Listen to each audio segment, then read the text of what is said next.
Start.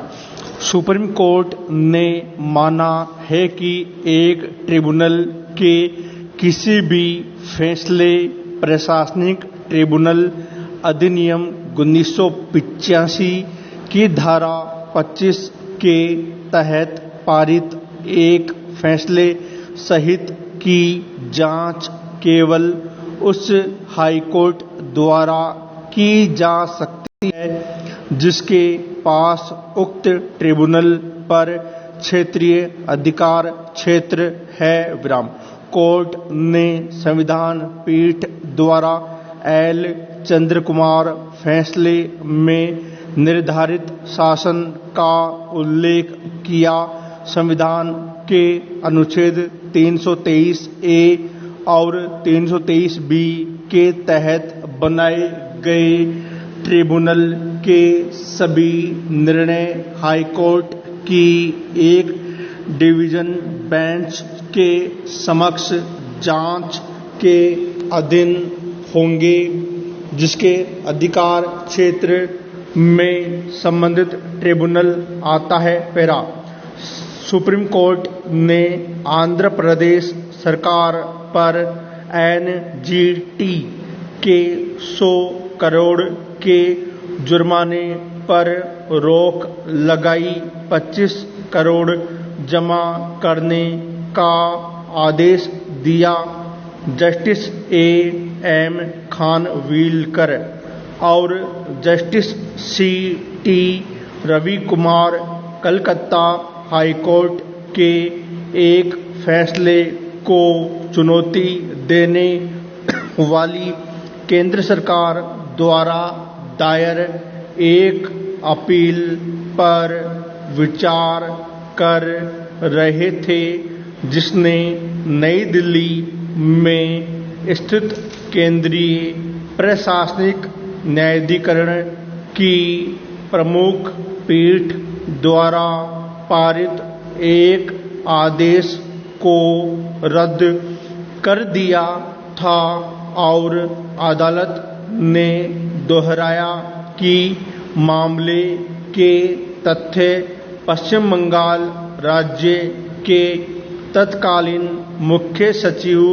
Alapan Bandyopadhyay के खिलाफ शुरू की गई अनुशासनात्मक कार्रवाई के इर्द गिर्द घूमते हैं, जो भारत के प्रधानमंत्री की अध्यक्षता में हुई समीक्षा बैठक में भाग लेने में विफल रहने के कारण चक्रवात यास से जीवन के नुकसान और बुनियादी ढांचे को नुकसान का आकलन करने में विफल रहे।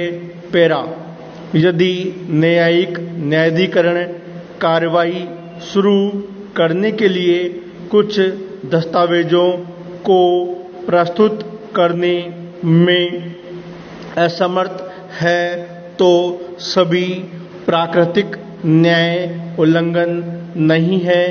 भारत संघ बनाम अलपन बंदोपाध्याय ओबीसी को आरक्षण प्रदान करने वाला अनुच्छेद 15(4) समानता के सिद्धांत के लिए अनुच्छेद 15(1) का अपवाद नहीं।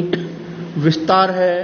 सुप्रीम कोर्ट ने नीट एआईक्यू में कहा।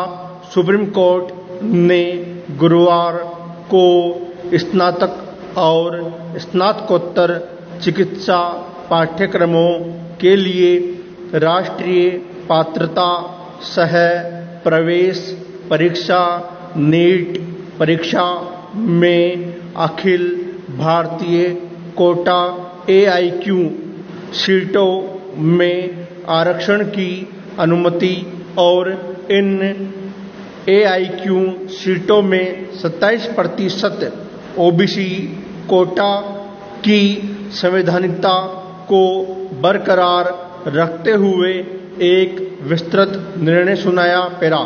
हत्या के मामले में सांसद अविनाश रेड्डी की अग्रिम जमानत याचिका पर फैसला नहीं करने पर supreme court Telangana high court से नाखुश अवकाश पीठ को फैसला करने जस्टिस डॉक्टर DY चंद्रचूड़ और जस्टिस AS बोपन्ना ने अपने निर्णय को उचित ठहराते हुए अन्य बातों के साथ साथ कहा कि भारत के संविधान के अनुच्छेद 15(4) और 15(5), अनुच्छेद 15(1) के अपवाद नहीं है, बल्कि अनुच्छेद 15(1) में निर्धारित वास्तविक समानता। पूर्णविराम।